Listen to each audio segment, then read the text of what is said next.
tayo ay pinasuhan ng Iglesia ni Cristo. Patong-patong na kaso. Kasi imagine, nagsasalita lang tayo ng katotohanan. Dahil niloloko nila mga Katoliko, kinasuhan ako. Box infestation, religious disturbance, offending religious feeling, trespassing. Grabe ang kinaso nila sa akin. Patong-patong. Ano? Kaya nga sabi ng aking mga elders, huwag ka munang lalabas, Projare, dahil katakot-takot na nabanta ang aking inaabot sa kanila, no? Hindi ko sinasabing sa Iglesia ni Cristo, kundi sa iba-ibang mga relihiyon na siyang aming nakakapangkat mga Catholic faith defender. Biruin mo.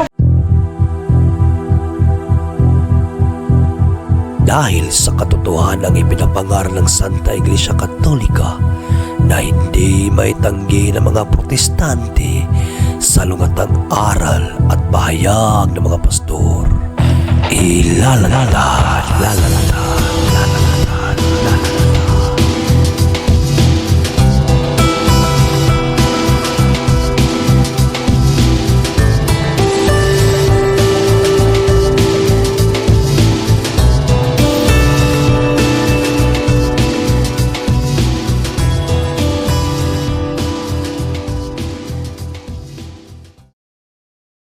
Card back, sauce in hand.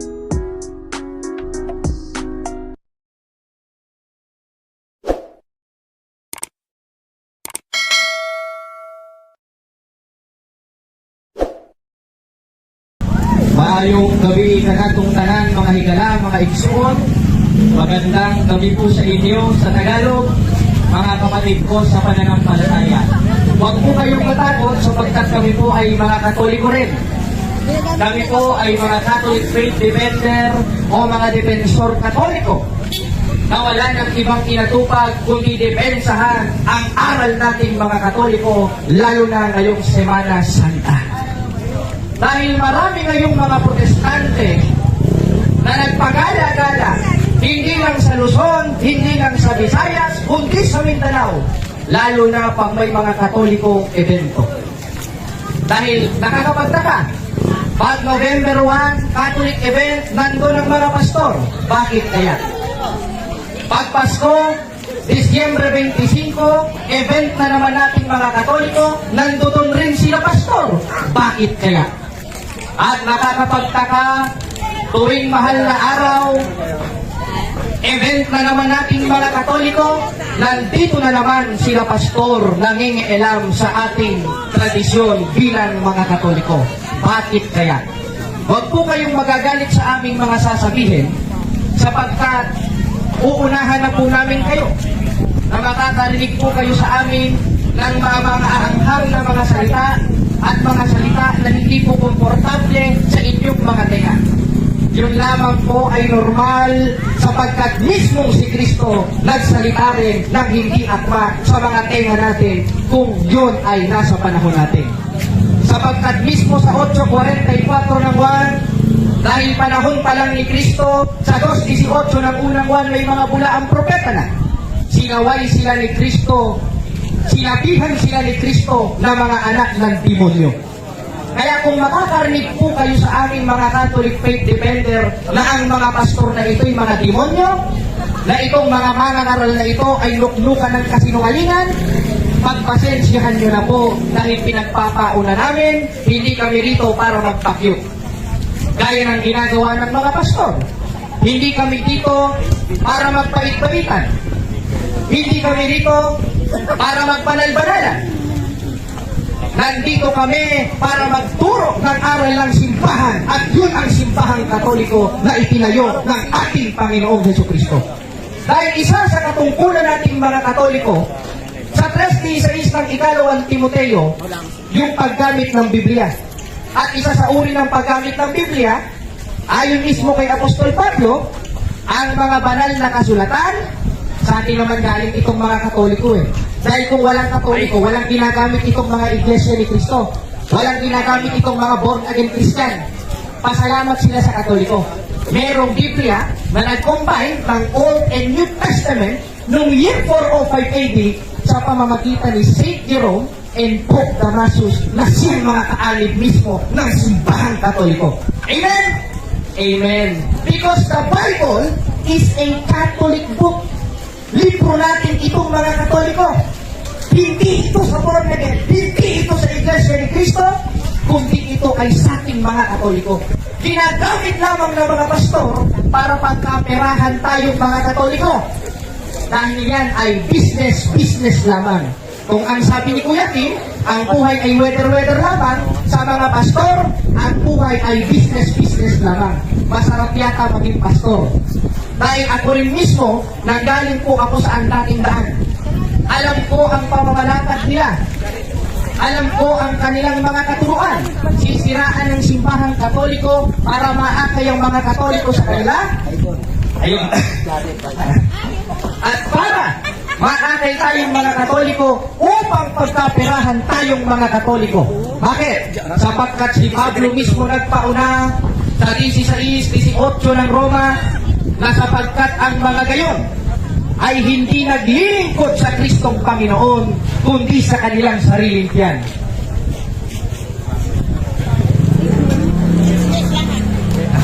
Ay, dito po.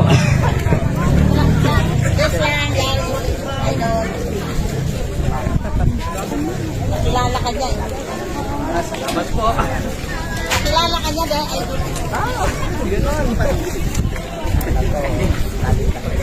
Opo. wow.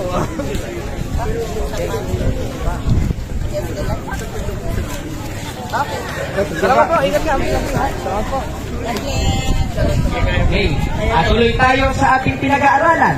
Aking kaninang sinabi na ako po ay galing sa relihiyong ang dating daan. Kaya makikita nyo, ang aking estilo karon ay hindi estilo ng nakikita natin sa ating mga pare. Kundi ito po yung estilo na nakikita natin kay Eli Soriano. Sapagkat dati po ako magmamanggagawa sa ang dating daan. At hindi kalaunan, nung nakaraan, maliwanag na maliwanag, ako po ay naanib sa Iglesia ng Diyos kay Kristo Jesus haligit sa ligan ng katotohanan. Ako po ay naging national debater nila sa Iglesia ng Diyos kay Kristo Jesus at ako mismo ang unang-unang naninira noon sa simbahang Katoliko. Pero gaya ng ating sinasabi, ang purpose nating karong gabiyona, hindi po para manira, hindi po mismo para gibain ang personal nilang pamumuhay. Dahil kung gibaan lang naman po ng personal na pamumuhay, alam ko maski yung singit ni Mr. Soriano kung ano amoy. Alam ko mismo kung ano mismo amoy ng singit ni Mr. Manalo. Dahil galing ako sa Iglesia ni Cristo ni Manalo at sa ang dating daan bago ako umanib sa simbahang Katoliko. Merong mga tanga na nagsasabing binayaran daw ako. Hindi ako binayaran. Sapagkat ang aral ng Diyos sa 2:12 ng unang Korinto, ibinigay sa atin ng Diyos ng walang bayad. Amen? Amen! Sapagkat sa 2:12 ng unang Korinto, sapagkat ating tinanggap hindi ang espiritu ng sanglibutan, kundi ang espiritu na galing sa atong Ginoo upang ating mapagtanto ang mga bagay na sa ating binigay ng walang bayad ng Diyos. Kaya yung aral ng Diyos na ating natanggap sa simbahan Katoliko, hindi po yung binayaran. Sapagkat kung ako ay binayaran sa simbahan Katoliko, hindi na sana ako umalis sa ating dating relihiyon. Sapagkat meron akong sponsor, meron akong monthly na nagbabayad sa aking internet, meron akong big bike, meron akong monthly allowance, pero sa Katoliko hindi. Katunayan, makikita nyo naman po sa aking itura ang payat ko. Dahil minsan nangangaral po kami, nagmi-mission po kami, ang aming ulam lamang ay tubig asin. Kaya yung paratang ng iba na ako daw ay binayaran, isa pong malaking kasinungalingan. Patunayan nyo na binayaran ako. Maglabas kayo ng mga dokumento. Pag wala kayong naipakita, magkita-kita tayo sa piskal at pagkakasuhan ko kayo. Ganun lang kadali yun. Dahil isa po yung paninirang puri laban sa akin. Hindi ko kayo sinira ang puri. Ngayon, balik tayo sa ating tema. Ano bang purpose ng ating pangangaral ngayon? Una, isa sa dapat ugaliin sa tunay na simbahan, lalo tayong mga Katoliko, gaya ng ating binasa sa 3:16 ng ikalawang Timoteo, na ang mga banal na kasulatan na kinasihan ng Diyos ay mapapakinabangan sa pagtuturo, pagsansala at pagsaway. Ang ginagawa ng ating mga kaparian, nagtuturo. Ang ginagawa naman po namin mga depensor Katoliko, sumasaway. Sa papaanong paraan? Dahil ang ating nabasa sa 1.13 ng Tito, ang patutuong ito'y tunay dahil dito sa wayin mong may kabagsikan sila. Kaya ang purpose natin ngayong gabi, hindi lang basta magturo, kundi sumaway na may kabagsikan upang ang mga kapatid kong mga Katoliko hindi pumaakay ng kahit anumang pastor ng mga sekta na umiral sa panahon ngayon na ayon sa ating Panginoong Jesucristo sa 24:24 ng Mateo, sila yung mga bulaang propeta na lilitaw sa panahon ngayon. Sino yun? Maliwanag na maliwanag, pwede natin i-search sa Google. Kung meron kayong mga load, pwede natin makita. Dahil sa 8.8 ng HOD, read the book of History and See. Sa 44 ng awit sa Bisaya, kinsay naghatag ni Iling sa kasaysayan. Sinong naglagay ng kasaysayan? Ako ang Diyos. Kaya hindi lang po Biblia ang pinagbabatayan namin mga Katoliko. Nagbabatay rin po kami sa kasaysayan sapagkat isa po sa itinuturo ng Biblia yung magbasa ng aklat ng kasaysayan. In Old Testament, yan po ay naituro at naiubos na sa 8.8 na po. Na read the book of History and See. Basahin ang aklat ng kasaysayan at makikita. Ngayon, sa paano natin paraan malalaman na ang ating simbahan ay hindi sa Diyos? Kapatid na Nervi, alam mo na. Ano? Makikita natin dito, sapagkat sabi nga ng ating Panginoong Jesucristo, maraming nagsilitaw ng mga bulaang propeta at mga bulaang Kristo. O i-search natin dito, kung kayo po ay Iglesia ni Cristo, sinong nagtayo sa Iglesia ni Cristo? Si Cristo ba o si Felix Manalo? O basahin natin.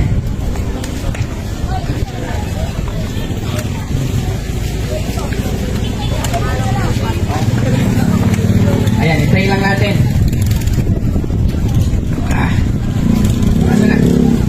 Ayan. Ang founder po ng mga Iglesia ni Cristo, maliwanag na maliwanag, Iglesia ni Cristo, founded and registered in Security and Exchange Commission in 1914, was headed and founded by Felix Y. Manalo. Amen. Ibig sabihin, ang nagtatag sa kanila, hindi pala si Cristo. Ang nagtatag pala sa kanila, si Felix Manalo. Eh, paano naman yung ang dating daan na siyang aking kinaiiniba noon? Sino naman nagtatag? Basahin natin. Dito ulit sa kasaysayan. Ano ating mababasa? Who founded the dating daan? Nakalagay. Ang dating daan is registered in Security and Exchange Commission in 2004 by Eliseo Fernando Soriano, the founder of this association. Aba, ano ba ibig sabihin ng founder? Hoy, yung mga nag-aral dyan, ano bang ibig sabihin ng founder? Ang kahulugan sa word na founder ay nagtayo. Ngayon, kung ang kahulugan ng founder ay nagtayo, sinong nagtayo sa Iglesia ni Cristo? Si Manalo. Sinong nagtayo sa dating daan? Si Eli Soriano. Sino namang nagtayo sa Protestantismo na siyang kinabibilangan ng mga Baptist at mga born again? Maliwanag, according to history, in 1517, ang nagtatag sa kanila ay si Martin Luther. Ako, hindi Diyos.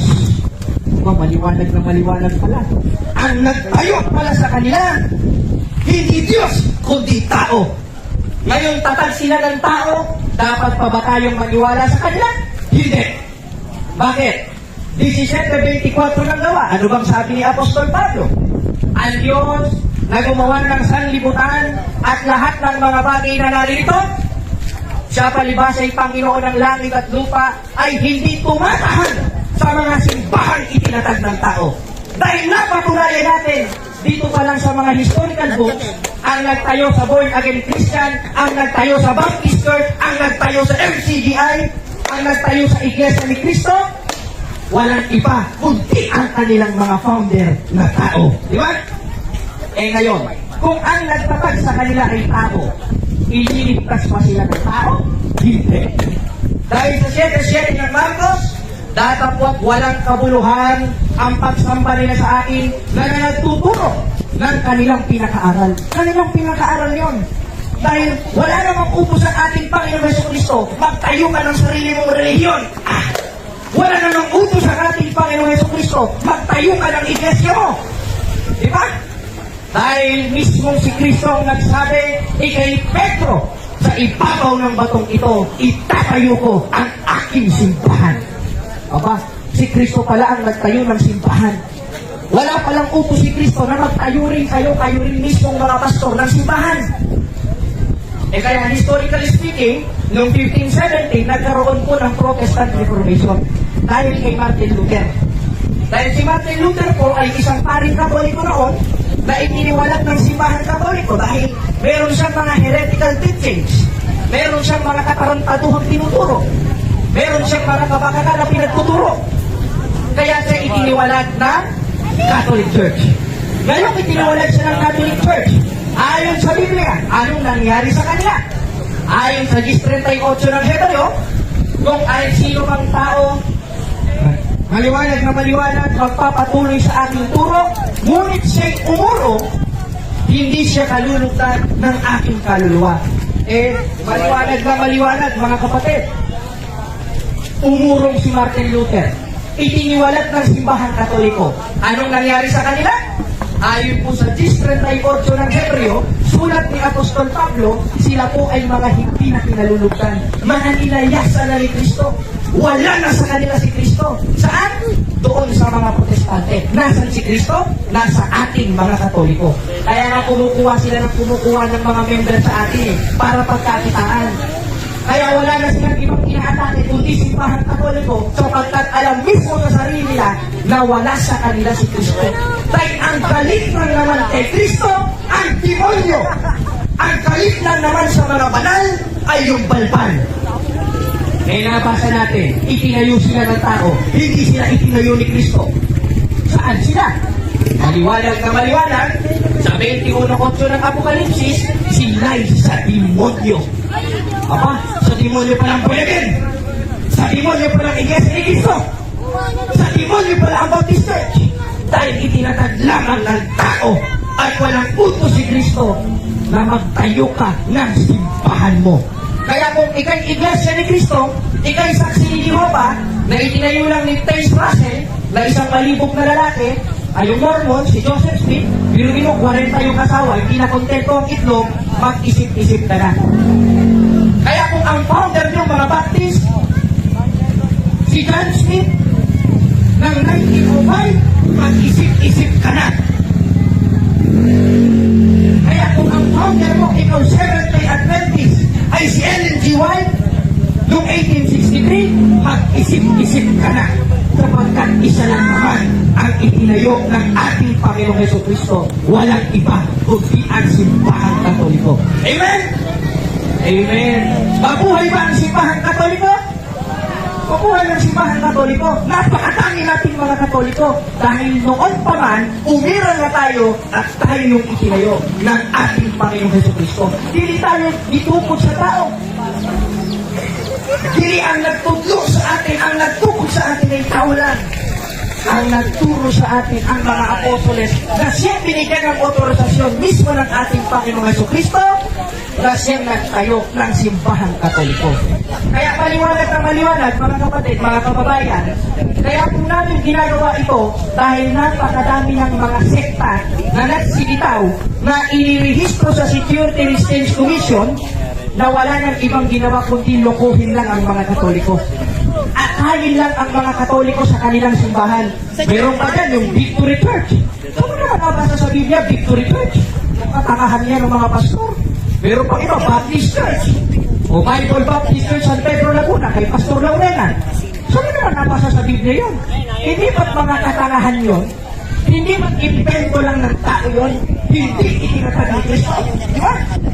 Kaya, ginagawa natin ito, mga kapatid, mga kababayan. Nagsasalita tayo, hindi upang siraan sila. Nagsasalita tayo para maging aware tayong mga Katoliko na wala si Kristo sa kanila, kundi na ating mga Katoliko. Kaya hindi tayo nag-iba eh. Biruin nyo, just imagine, ang simbahan Katoliko, nag-umpisa 2,000 years ago, 2026 na, hindi pa rin naigigiba.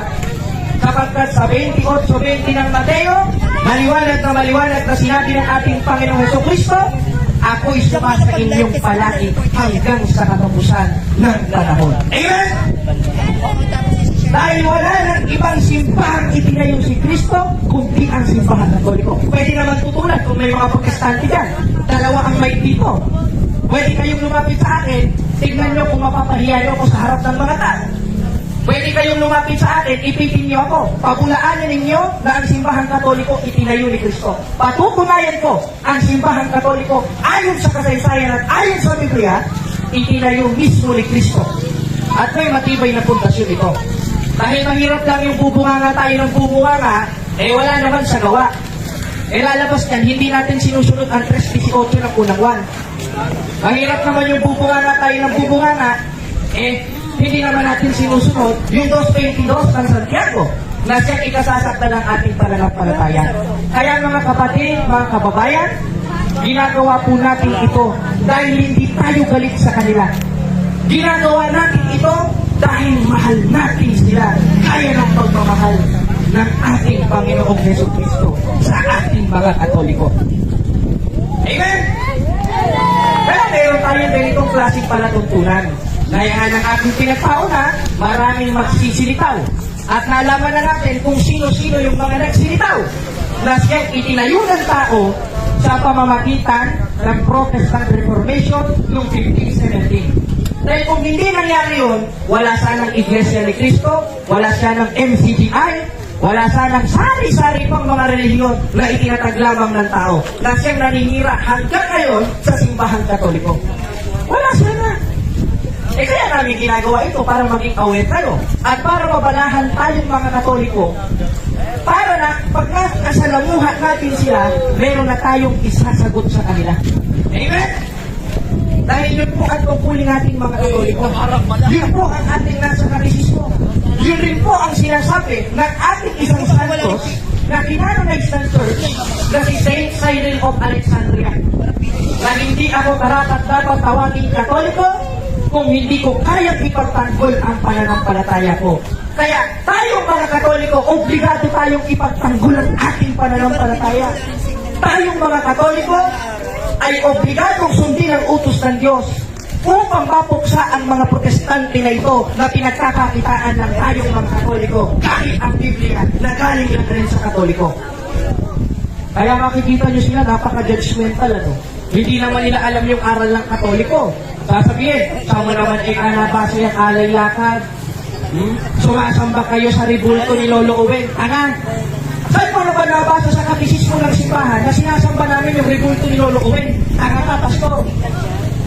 Saan mo na ba nabasa sa Biblia na hindi biblikal ang alay lakad?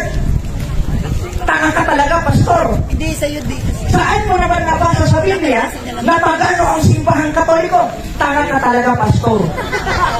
Dahil ang alam mo lang, manira sa simbahan, pero hindi mo kayang panindigan. Because your argument only exists in mind, but not in reality. Yan lamang sa imong hunang-hunang imong argumento. Dili pa matuuran ang imong argumento, kapakakan. Kasinungalingan. Ngayon, pusin tayo sa ating tema. Bakit nga ba natin ginagawa ito? Una, gaya ng ating binasa, kapag ayon mismo sa ating Panginoon Jesucristo, maraming nagsilitaw na mga bulaang propeta. Maraming nagsilitaw na mga bulaang relihiyon na siyang mga humiwalay sa ating simbahan, sa simbahan Katoliko. Pangalawa, dahil mahal natin sila, kaya natin ito ginagawa sa kanila. Para pagmamahal ng isang ina sa kanyang anak. Halimbawa, nakita mo yung anak mo gumagawa ng katakahan. Hindi mo ba papaluin sa pwet yun? Papaluin mo siya dahil magalit ka sa kanya. Hindi! Kaya mo papaluin ang iyong anak dahil mahal mo siya. Ganun rin tayo sa ating mga kapatid na protestante. Kaya natin ito ginagawa sa kanila. Kaya natin sila pinupula. Dahil mahal natin sila. Kaya kung may protestante dyan, hoy, I love you. Mahal ka ng simbahan Katoliko. Kaya kung may pastor dyan, I love you too, pastor. Mahal ka namin sa tunay na kahulugan, hindi sa kaplastikan. Meron pang magsasabi, paano mo kamahal, inumura mo? Paano nga minahal yung pastor, pinupuna mo? Ngot, yun nga yung konteksto ng tunay na pag-ibig, di mo ba naiintindihan? Nasa 12:9 ng Roma, yung pag-ibig na hindi pa ibabaw, yung kinapupukutan yung masama.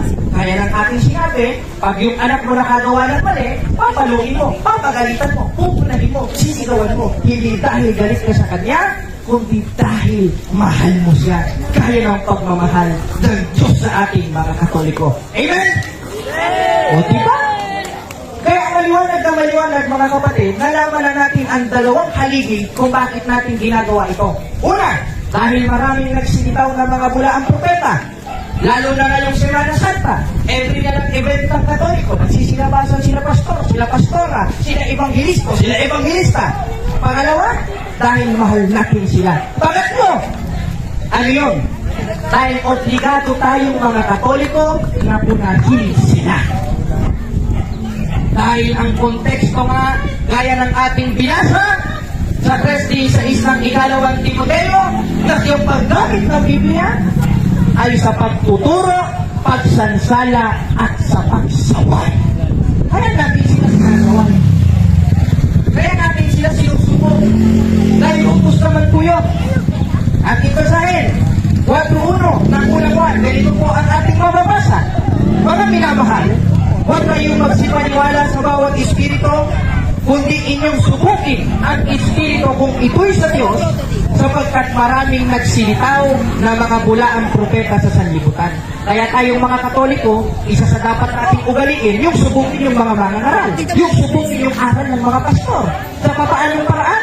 Sa pamamagitan ng pagpunas sa kanila, pakikipag-usap sa kanila, pakikipag-dialogue sa kanila, at pakikipagdigma sa kanila ng aral sa aral. Sapagkat hindi naman po tayo nakikipaglaban sa mga pastor na ito bilang Katoliko ng sutukan. Dahil kung sutukan, hindi ko na lang sila susutukin, babarayin ko na lang sila. Tapos na ang laban. Di ba? Hindi naman po ganun ang ating laban mga Katoliko. Ang laban nating mga Katoliko sa ikalawang Korintios 4:5, hindi po laban sa laban, kundi aral sa aral. Kaya yun po ang ginagawa namin mga Catholic Faith Defender.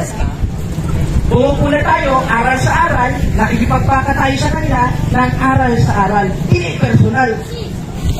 Hindi po pakikipagsuntukan. Gaya ng ating sinabi, dahil mahal natin sila sa tunay na kahulugan. Amen? Di ba? Ganun lang po kadali. At sana maintindihan natin ito, kaya namin ginagawa ito, dahil mahal namin sa kanila, dahil ito po ay aral ng simbahan at utos po ng ating Panginoong Jesucristo. God is good all the time.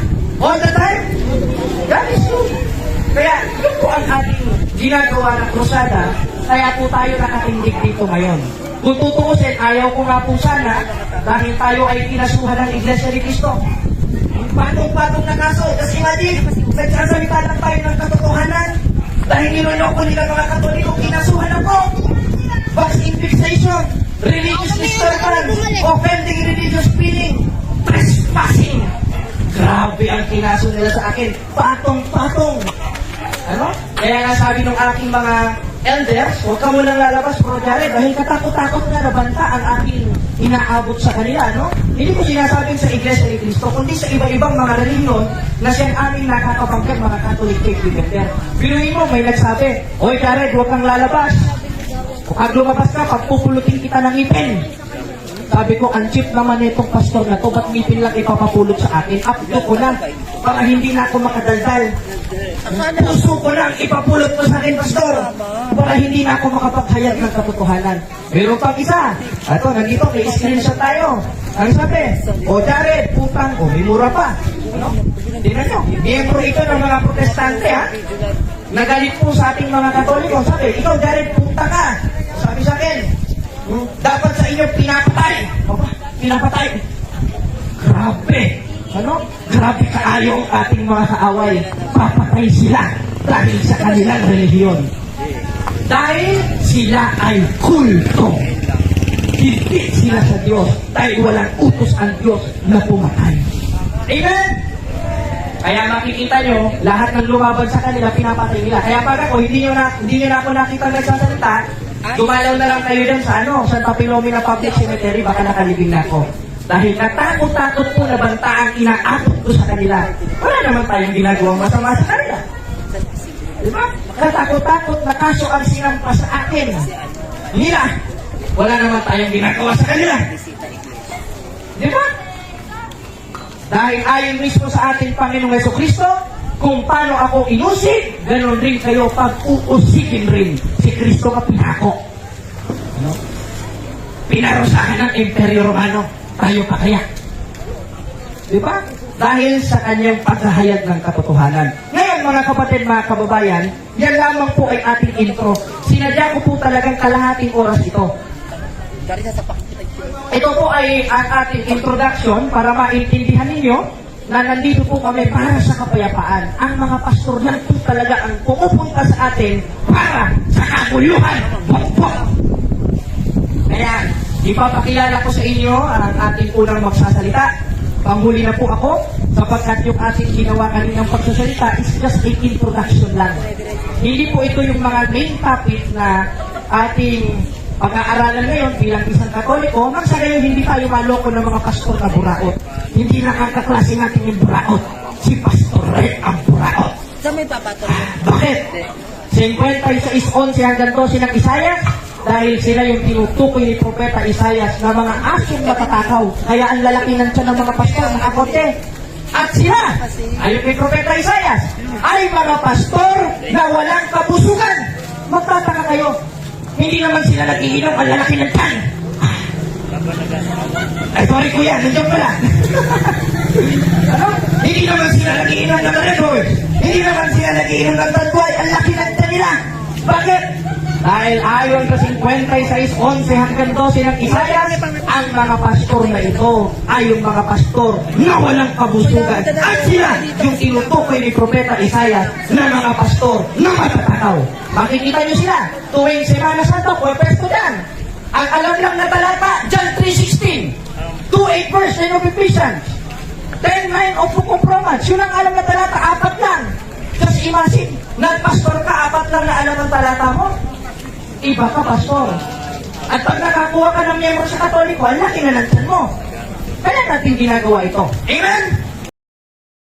Car back, saw Simba hand.